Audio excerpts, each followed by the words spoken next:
아멘.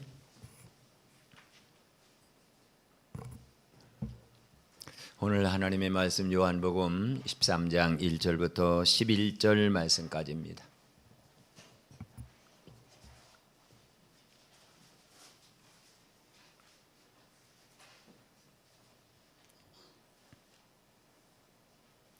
다 같이 우리 한 목소리로 합독합니다.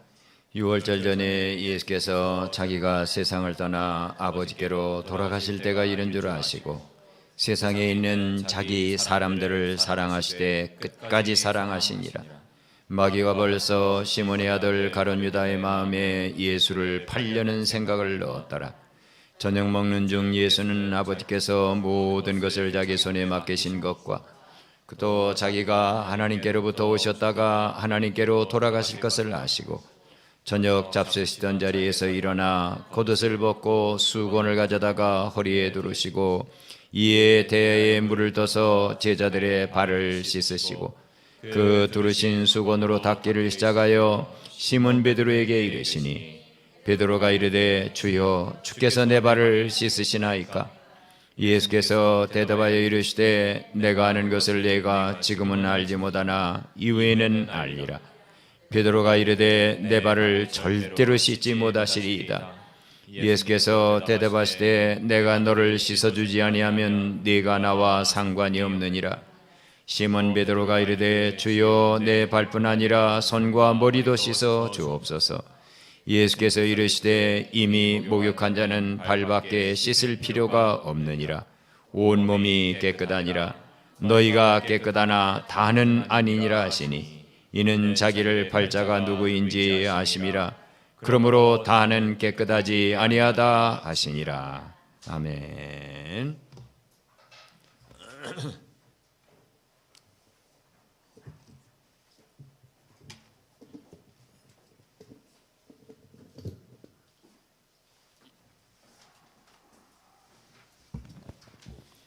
제가 오늘 일부 예배 시간에 그런 몇 분에게 좀 여쭤봤어요. 오늘이 당신의 마지막 날이라면 당신은 무엇을 하시겠습니까?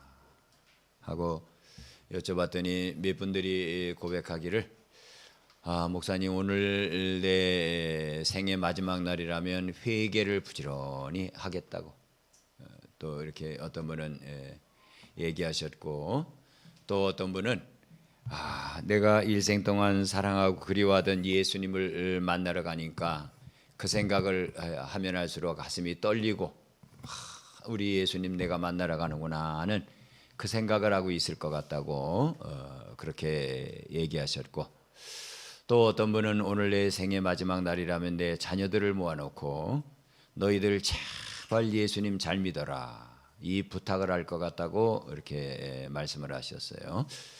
오늘 2부 예배에 참여한 여러분들에게도 제가 만일 똑같은 질문을 한다면 여러분은 뭐라고 어떤 일을 하고 싶으십니까? 오늘 이 본문 말씀은 12장까지는 예수님께서 이제 공적인 설교를 하신 거예요. 하셨고 그리고 나서 13장부터 요한복음 16장까지는 예수님의 마지막 유언입니다.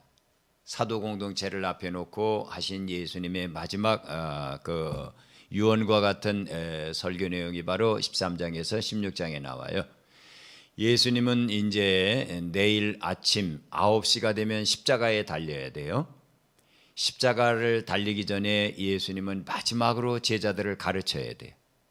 제자들을 가르친 다음에 예수님은 기드론 시냇가를 건너가서 감람산 겟세마네 동산에 올라가서 인류의 구속을 위해 아버지가 주시는 그 잔을 마셔야 돼요.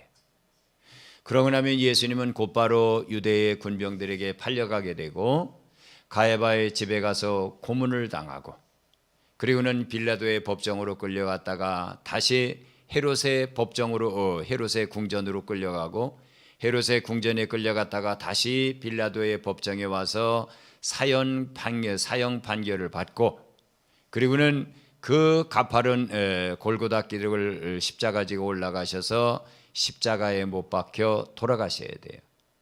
이 모든 일들이 내일 아침 9시 전에 전부 이루어져야 될 일입니다. 그 전에 정말 아직까지 길들지 않은 양과 같이 된 모두가 예수님 죽으러 가는 그 자리에서도 누가 높으냐고 싸우고 있는 그 사도 공동체를 가르쳐야 되고, 그리고 예수님과 함께 마지막 만찬을 먹고는 예수님을 팔러가는 가룟 유다의 발까지 씻겨야 되는 그 여정, 벅차고 아픈 시간들이 예수님을 기다리고 있는 거예요. 오늘 이 요한복음 10장의 13장의 말씀은 공식적인 유대인들을 향한 모든 설교를 끝내고 예수님은 죄인들의 구속을 위해 십자가에 달려 돌아가셔야 되죠. 시간은 얼마 남지 않았고, 몇 시간 안 남았어요. 사도들은 아직 십자가를 받아들일 만큼 성숙하지 못했습니다. 그러나 예수님은 그런 사도 공동체를 향해 차분하게 마지막 말씀으로 가르치시죠. 우선 그들의 발을 씻기심으로 자신이 세상에 와서 무엇을 하셨는지를 상징적으로 교훈해 주시고, 예수님의 뒤를 이을 사도 공동체가 어떤 섬김의 삶을 살아야 되는지를 확실하게 교훈해 두십니다. 그리고 예수님 곁에 있으면서 유일하게 사단의 도구로서의 삶을 살아온 가룟 유다의 배신을 담담하게 예수님은 말씀하시면서 그걸 받아들여요. 나를 팔아먹을 제자가 내 바로 앞에서 나와 같이 떡을 먹고 있단 말이죠. 그걸 예수님은 담담하게 받아들이시고 사도들을 향해 사랑으로 하나 되는 공동체를 만들어 달라고 부탁을 하시죠. 우리가 이제 몇 번 설교 뒤에는 마주치게 되겠지만, 내가 너희를 사랑하는 것 같이 너희도 서로 사랑해라. 너희가 서로 사랑하면 온 세상 사람들이 너희가 내 제자인 줄을 알게 될 것이다. 제자의 표가 뭔지 아냐? 그건 내가 너희를 사랑하는 것처럼 너희도 사랑하는 것이다 라고 하는 거예요. 그렇게 부탁을 하시고 의협심이, 아주 예수님에 대한 열성은 대단하지만, 그러나 예수님을 팔아먹을 가룟 유다의 배신을 예수님 예언하시면서 13장은 그렇게 예수님 마지막 설교 유언이 끝이 나게 됩니다. 오늘 1절 말씀은 이렇게 시작이 돼요. 유월절 전에 예수께서 자기가 세상을 떠나 아버지께로 돌아가실 때가 이른 줄을 아시고 세상에 있는 자기 사람들을 사랑하시되 끝까지 사랑하시니라. 자기가 세상을 떠나 어디로 가실 때가 될 줄을 알았어요? 아버지께로 돌아가실 때가 될 줄 알았다 그랬어요. 네. 세상을 떠나 아버지께로 돌아가실 때가 됐다. 예수님은 자신이 언제 어떻게 무엇으로 위해 죽어야 하는지를 정확히 알고 계셨습니다. 예수님의 십자가 죽으심은 유대인들의 증오에 떠밀려서 억지로 죽으시는 게 아니에요. 하나님의 분명한 목적, 즉 죄 지은 인류를 구속하기 위해, 죄 지은 인류가 하나님의 자녀가 되기 위해서는 내 살을 찢어야 되고 내 피를 다 흘려야 됩니다. 아버지께로 예수님은 돌아가시기 전에 바로 그 일을 하셔야 돼요. 뭔가를 아버지께서 아버지를 떠나서 이 세상에 왔잖아요. 그런데 아버지께 돌아갈 때 예수님은 빈손으로 돌아갈 수 없어요. 뭘 가지고 예수님은 돌아가야 됩니까? 자신의 살을 찢고 자신의 피를 흘려서 모든 죄인들의 죄값을 전부 다 치르고, 그리고 사단의 소나기에 그 끌려가고 있는 죄인들을 찾아서 아버지 하나님께 선물로 드리기 위해 돌아가야 됩니다. 그런데 그 아버지께 돌아가야 되는 그 시간, 여기에 내가 마지막 시간에 서 있고 아버지께로 돌아가야 되는 그 시간, 그 사이에는 가룟 유다의 배신이 있고 빌라도의 엄한 판결이 있고 헤롯의 조롱이 있고 베드로가 예수님을 3차례나 모른다고 부인하는 그 부인이 있고, 그리고 뺨을 맞고 발길질을 당하고 로마의 군병들의 잔인한 채찍을 다 맞아야 되고, 그리고 피를 흘려가면서 골고다 언덕을 십자가 지고 올라가야 되고, 올라가서 끝나는 게 아니라 그 언덕에 자신을 매달아 놓고 온갖 야유와 비방을 다 받아내야 됩니다. 그게 예수님이 기다리는 내일입니다. 그리고 예수님은 그 길을 걸어가야 됩니다. 그래야 아버지께 돌아갈 수 있는 거예요. 그냥 돌아가면 되는 게 아닙니다. 여러분, 예수님이 돌아가신 것처럼 우리도 하나님께 돌아갈 시간이 가까이 옵니다. 뭘 갖고 가야죠? 어떤 걸 나는 준비하고 있죠?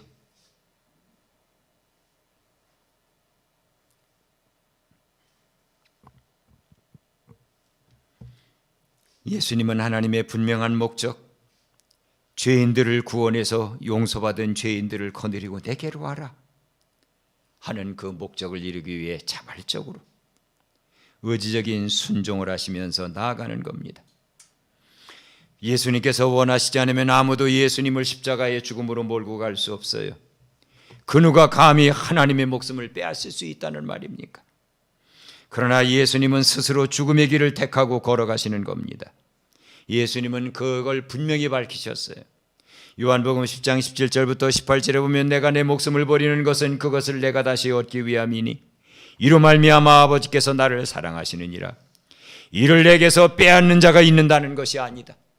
내 목숨을 내게서 누가 빼앗는다는 말이냐? 내가 스스로 버린다. 스스로 내준다. 나는 버릴 권세도 있고 다시 얻을 권세도 있으니 이 계명은 내 아버지께 받았다. 이렇게 말씀하고 있습니다. 예수님은 자신의 죽음이 단순한 죽음으로 끝나는 게 아니라 예수님께서 살을 찢고 피를 흘리고 십자가에 달려 돌아가시면 많은 죄인들의 죄값을 예수님이 다 치렀기 때문에 그 죄인들이 예수님 앞에 돌아오는 그것을 예수님은 눈으로 바라보고 계시는 거예요.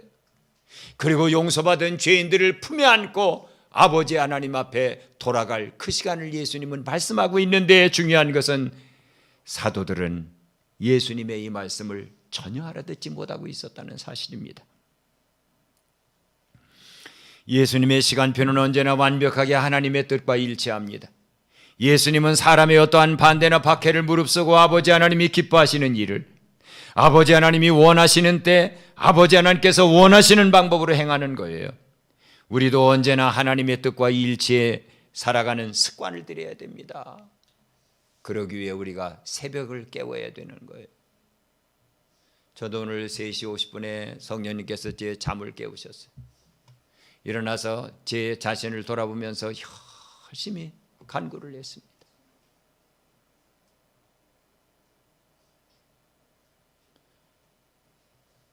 그리고 교회에 와서 설교를 검토하고 또 검토하고 또 검토하고 새벽을 깨워야 돼요. 새벽에 우리가 엎드려서 기도하는 그 기도를 통해 하나님이 오늘 내가 해야 될 하나님의 스케줄, 나를 향한 하나님의 계획이 그때 보이기 때문입니다. 성경을 또 부지런히 읽어나가야 돼요. 제가 매일같이 성경 통독하는 분들을 보니까 주일날 같은 경우에는 4명, 5명, 그리고 보통 때는 11, 12, 13. 우리가 하나님의 말씀에 집중해야 됩니다. 아버지로부터 온 편지를 봐야 아버지가 나를 향한 아버지의 뜻을 알 게 아닙니까? 하나님의 말씀을 읽지 않으면 우리는 그 뜻을 발견 못해요. 예수님은 새벽을 깨우시면서 하나님 앞에 엎드리고 또 엎드리고 또 엎드렸어요. 새벽 미명에 예수께서 한적한 곳에 가서 거기서 기도하시니라. 그날 아버지의 뜻을 알기 위해서.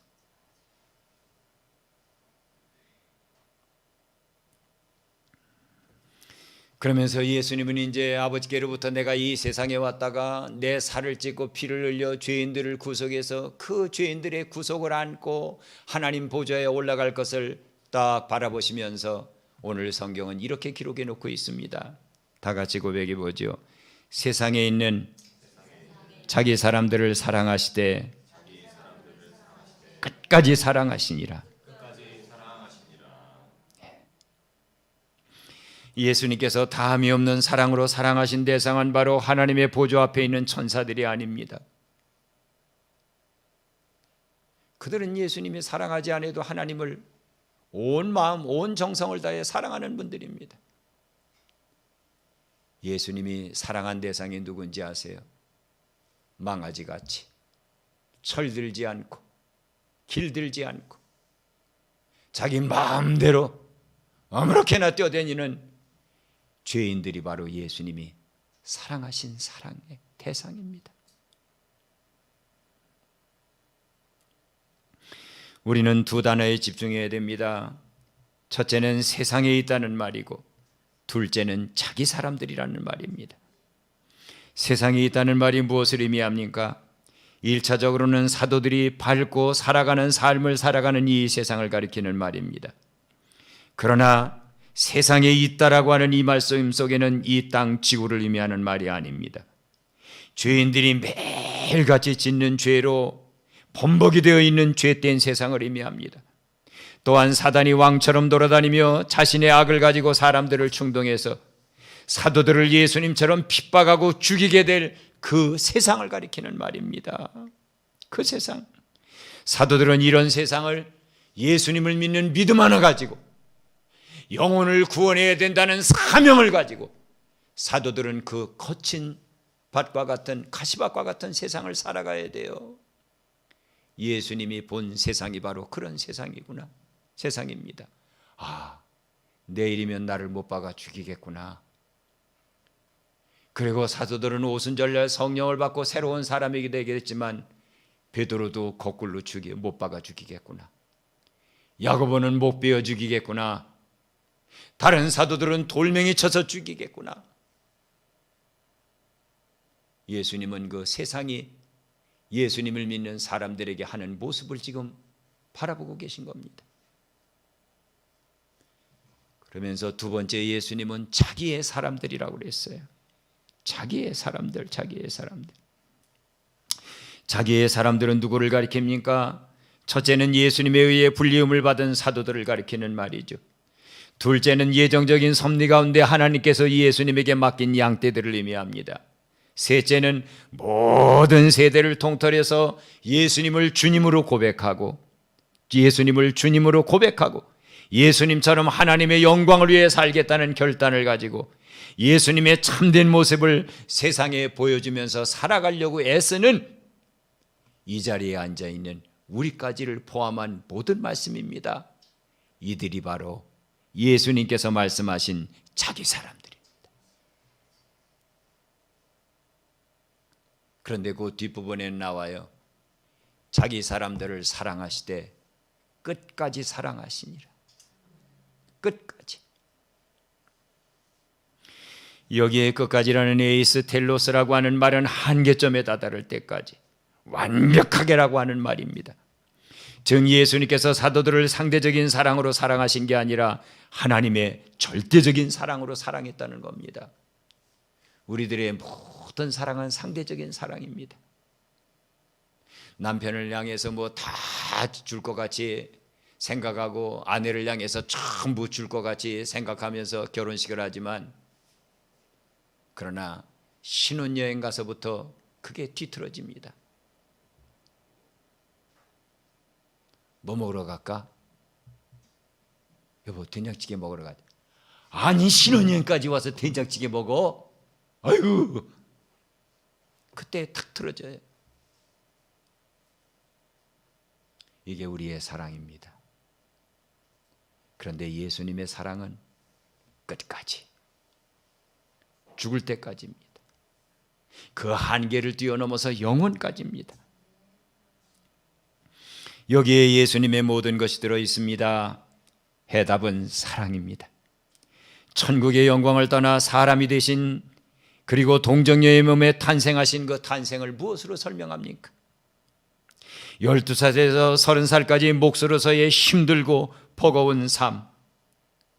3년 동안이나 사람들을 가르쳤지만 사람들은 전혀 바꿔지지 않는 이 세상을 보면서 예수님은 그 길을 계속 걸어갑니다.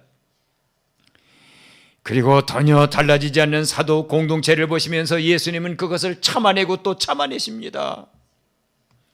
그렇게 사랑했음에도 사람들이 예수님을 십자가에 못 박아 죽입니다. 이 모든 것을 견딜 수 있었던 힘이 뭡니까? 이 모든 것을 버텨낼 수 있었던 지탱력이 뭡니까? 이 마을에서 쫓아내면 다른 마을로 도망갑니다. 그 마을에서 쫓아내면 또 다른 마을로 걸어갑니다. 근데 우리가 요한복음에서 봤던 것처럼, 말씀을 들었던 것처럼, 예수님은 유대 땅에 있을 수 없도록 유대의 종교 지도자들이 몰아내가지고 요단강을 건너 옛날 루벤 지파, 갓 지파, 므낫세 반 지파가 살던 그 고독한 땅, 버려진 땅에 예수님은 떠나가서 사도들과 같이 있을 수밖에 없었어요. 그걸 견뎌낸 게 뭡니까? 십자가에 달려 아픈 그 시간에도 사람들이 야 예수야 내려와봐, 하나님이 네 아버지라며, 내려와봐 우리가 믿어줄게 하면서 온갖 조롱을 하고 욕을 하는 그 시간에도 그걸 견뎌낼 수 있었던 힘이 뭡니까? 그것은 사랑입니다. 예수님의 모든 것은 사랑에서 출발했어요. 예수님의 모든 것은 사랑으로 행해졌고 예수님의 마지막은 사랑으로 완성이 되었습니다. 사랑이 예수님의 해답이며 예수님의 뒤를 따라가는 우리 모두의 해답이 되어야 됩니다. 사도 바울은 스데반 집사님을 돌멩이로 쳐 죽인 사람입니다. 그런데 다메스커스 도상을 걸어가면서 그날도 예수님을 믿는 유대인들을 잡아다가 고문하고 죽이고 핍박하기 위해서 그 다메스커스를 향해서 가는데 그때의 해보다 더 밝은 빛이 그를 둘러 비칩니다. 그리고 그 속에서 음성이 들립니다. 사울아, 사울아, 네가 왜 나를 핍박하냐? 누구시죠? 누구십니까? 그때 그 속에서 들려옵니다. 나는 내가 핍박하는 나사렛 예수다.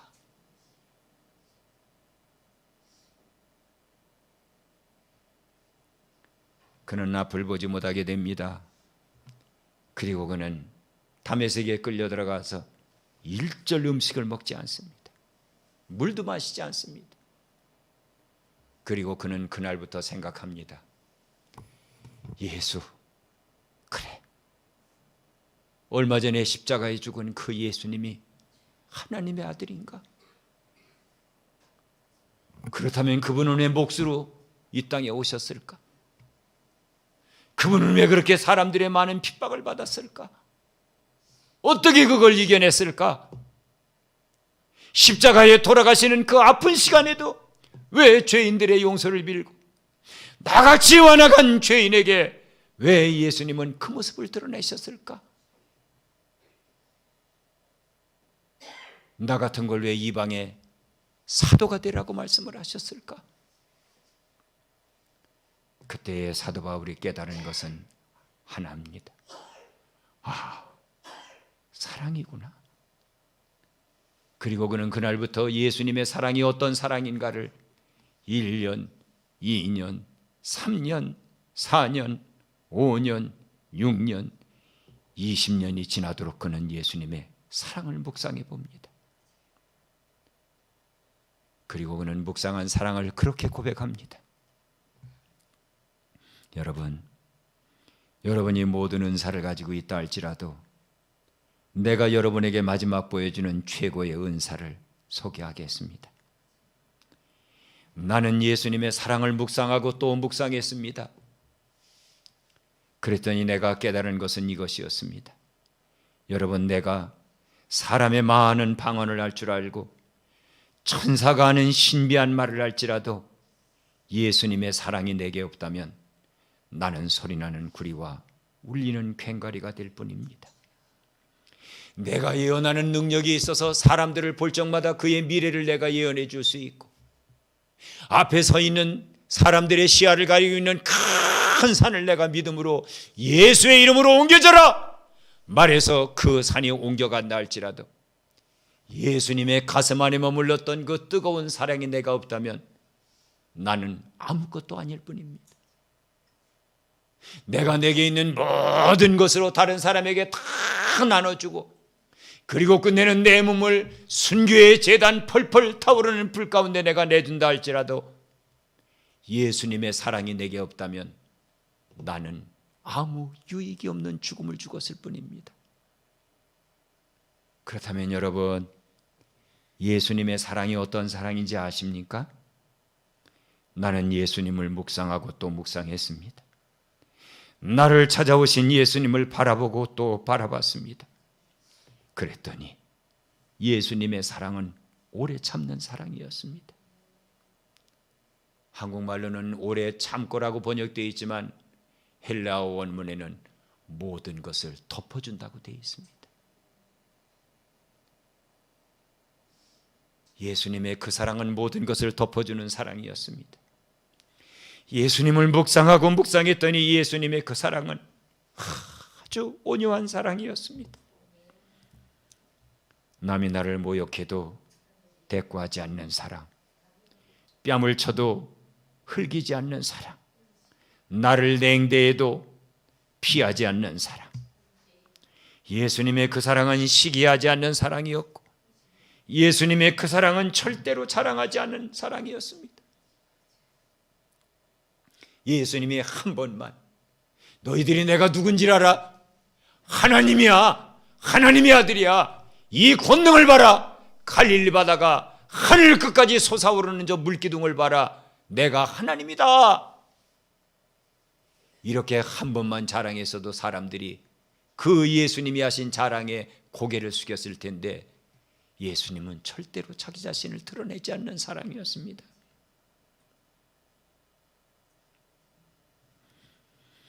예수님의 사랑을 보면서 나는 배웠습니다.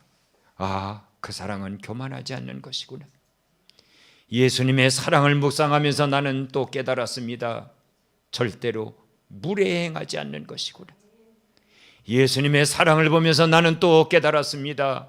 자기 유익을 구하지 않고 다 내주는 것이구나. 예수님의 사랑을 보면서 나는 또 깨달았습니다. 어떤 경우 어떤 상황에서도 성내지 않는 것이구나. 혈기 부리지 않는 것이구나.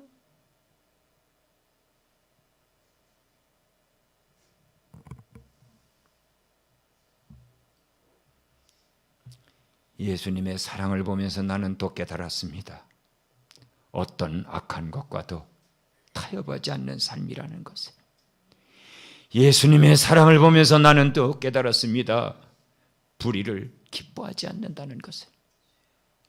예수님의 사랑을 보면서 나는 깨달았습니다. 진리이신 하나님과 함께 살고 그리고 진리 안에서 기뻐하는 삶이라는 것을. 여러분, 내가 예수님의 사랑을 여러분에게 요약해 줄까요? 예수님의 사랑은 모든 것을 덮었습니다. 그리고 예수님을 3번이나 모른다고 부인하는 베드로까지 믿어주는 모든 것을 믿어주는 사랑이었습니다. 그리고 그렇게 실망시켜도 또다시 그 사도들에게 기대하며 바라는 사랑이었습니다. 그리고 자기 자신을 죽여도 견뎌내는 그 사랑이었습니다.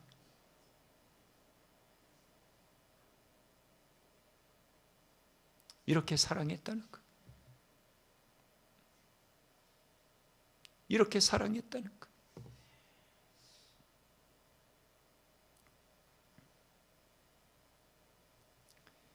베드로를 거꾸로 죽게 할 수 있는 사랑. 야고보를 헤롯의 칼날에 두려워하지 않고 자기 목을 내줄 수 있게 하는 사랑. 사도 바울이 모든 3차례 전도 여행을 통해 강도의 위험과 강의 위험과 거짓 정죄 중의 위험을 당하면서도 그걸 포기하지 않고 나는 걸어가야 돼. 나는 걸어가야 돼. 내가 나의 달려갈 길을 마치고 믿음을 지키고 선한 싸움을 싸웠다는 그 고백을 할 수 있는 그 종점까지 달려갈 수 있는 힘과 능력을 공급한 게 뭡니까? 그게 바로 예수님의 사랑이었습니다. 우리에게도 그런 사랑이 있나?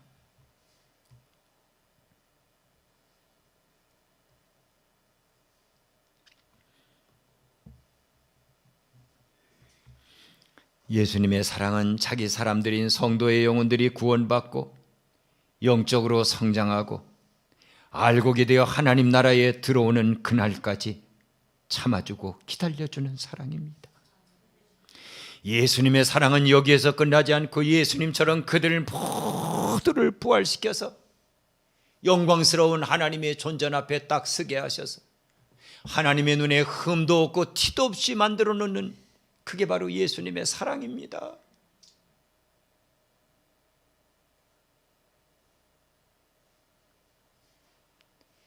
자식은 음식을 먹지 않고 부모님의 사랑을 먹어야 제대로 자랍니다. 성도들은 이 세상에 단순한 성경 지식이 아니고 어떠한 가르침이 아니라 성도 스스로 예수님을 바라보고 그 예수님을 바라보면서 예수님은 온유하셨는데 나는 온유하지 못했네. 예수님은 용서하셨는데 나는 용서하지 않고 있네. 예수님은 죄를 멀리하고 버렸는데 나는 죄를 버리지 않고 있네. 하나하나 예수님의 사랑의 나를 견져보고 그 사랑이 아닌 모든 것들을 하나하나 버릴 수 있을 때 그게 바로 예수님의 사람입니다. 그래서 사도 바울은 고린도 교인들을 향해 고백했습니다. 여러분, 하나님의 사랑이 나를 강권에서 끌고 가고 있습니다.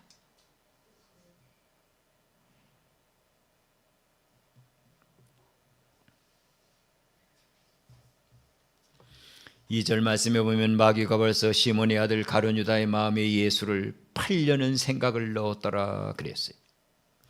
마귀는 모든 악의 재료를 성도의 마음속에 집어넣어서 끝내 예수님을 팔도록 자극합니다.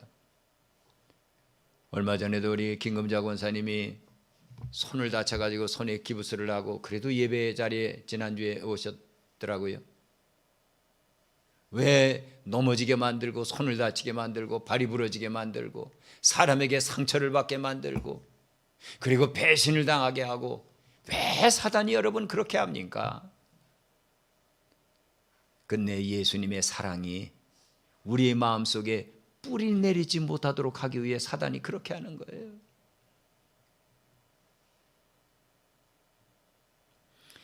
이러한 사단의 유혹을 받으며 우리는 길을 걸어갑니다.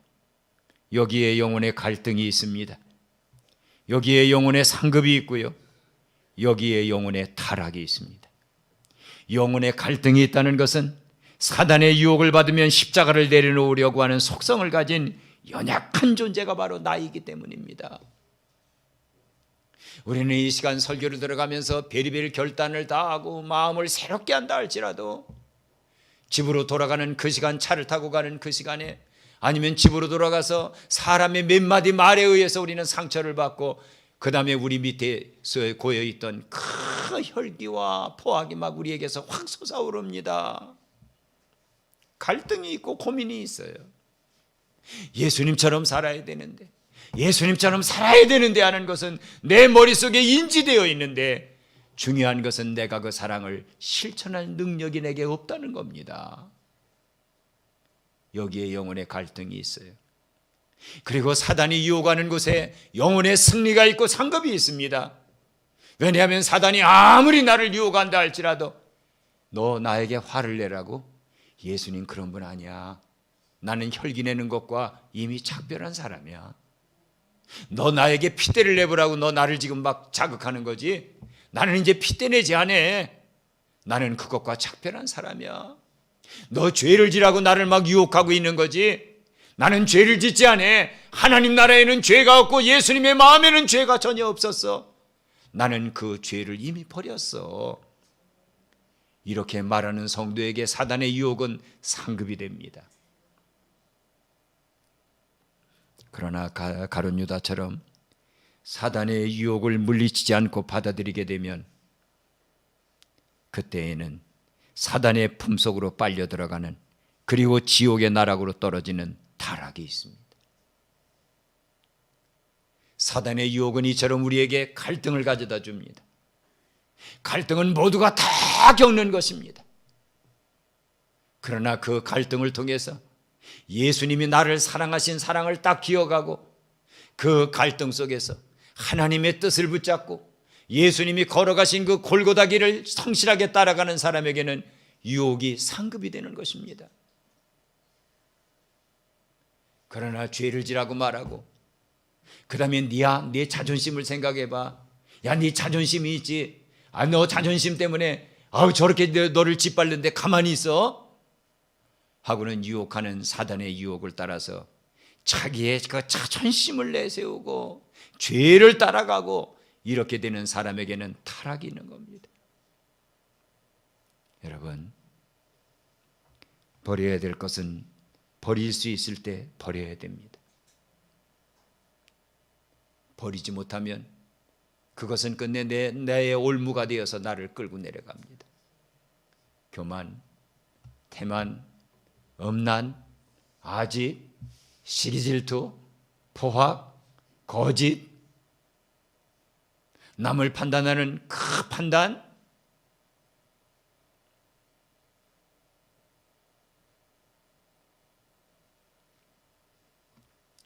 가룟 유다가 왜 그렇게 됐죠? 성경은 가룟 유다가 이렇게 된 것을 묘사해 이렇게 증언해 주고 있습니다. 6월절 엿새전에 예수님께서 베다니에 이르셨습니다. 이곳은 예수님께서 죽은 자 가운데 살리신 나사로가 있는 곳입니다. 거기서 예수님을 위해 큰 잔치가 열렸습니다. 마르다는 열심히 일을 하고 있었고, 나사로는 예수님과 함께 앉아 있었습니다. 그때에 마리아는 지극히 비싼 향유 곧 순전한 나드 한 근을 가져다가 예수님의 발에 부었습니다. 그리고 자기의 머리털로 예수님의 발을 닦아냈습니다. 향유 냄새가 온 집에 가득하게 퍼져나가기 시작했습니다. 그때의 제자 중에 하나로서 예수님을 팔아먹을 가룟 유다가 이렇게 말을 했습니다. 여보시오, 이 향유를 어째서 300데나리온에 팔아가지고 가난한 자들에게 주지 않습니까? 하고는 마리아를 혼냈습니다. 그가 이렇게 말한 것은 가난한 자들을 생각하는 것이 전혀 아니었습니다. 그는 도둑놈이었습니다. 예수님에게 돈깨를 맡았음으로 말미암아 그 예수님에게 들어오는 헌금을 훔쳐가는 도둑놈이었기 때문입니다. 이렇게 기록해 놓고 있어요. 그러기에 사도 바울은 다음과 같이 우리 모두에게 권면합니다. 여러분, 우리가 세상에 아무것도 가지고 오지 않지 않았습니까? 또한 우리는 아무것도 가지고 가지 못할 것입니다. 우리에게 먹을 것이 있습니까? 입을 것이 있습니까? 족한 줄로 알아야 됩니다. 그런데 여기에 만족하지 못하고 조금 더 욕심을 부리면서 부하려고 하다가는 여러 가지 시험과 올무와 해로운 욕심에 우리가 뚝 떨어지게 됩니다. 곧 우리들을 파멸과 멸망으로 빠지게 한다는 말입니다. 여러분, 사람이 어떻게 타락하는지 압니까? 돈을 사랑하는 것 때문에 그렇습니다. 돈을 사랑하면서 쫓아가게 되면 그 돈은 일만하게 뿌리가 되어 우리를 미혹해서 믿음에서 떠나게 만듭니다. 그리고 끝내 우리 스스로 영혼에 자살을 하도록 만들어 놓는 게 돈에 대한 욕심입니다. 그래서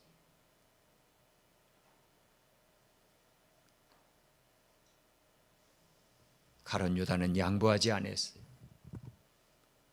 다른 사도들은 비록 갈릴리 어부 배운 건 별로 없었지만 예수님의 한마디 말씀이 딱 떨어지면 그래, 저 말씀은 내가 지켜야 될 말씀이야. 내가 따라가야 될 말씀이야. 그들은 가랭이가 찢어지면서도 예수님의 그 말씀을 따라갔습니다. 그러나 가룟 유다는 전혀 바꿔지지 않았어요.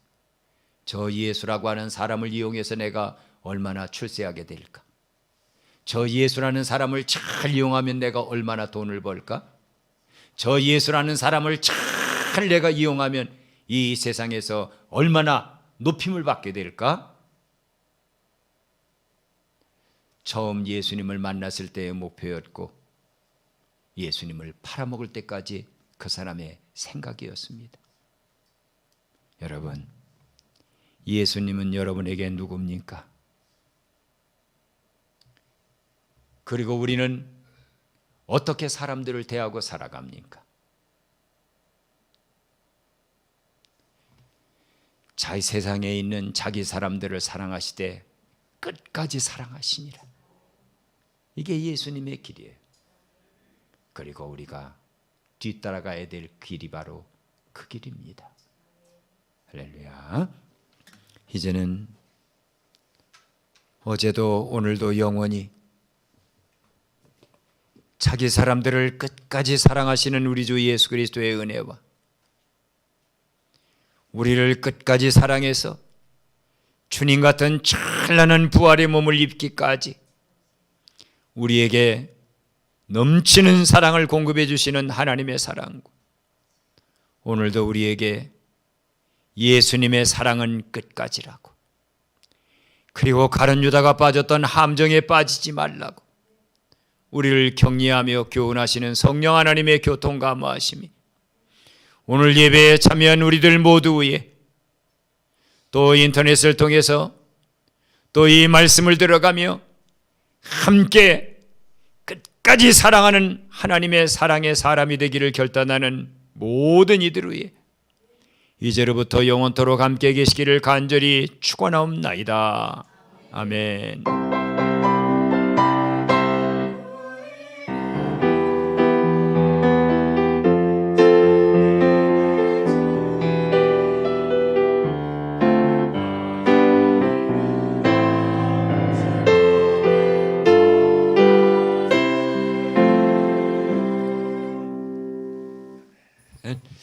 예배를 마칩니다. 식사들 하시고 원래들 하시고 1시 20분까지 이 자리에 다 참여해 주시길 바랍니다.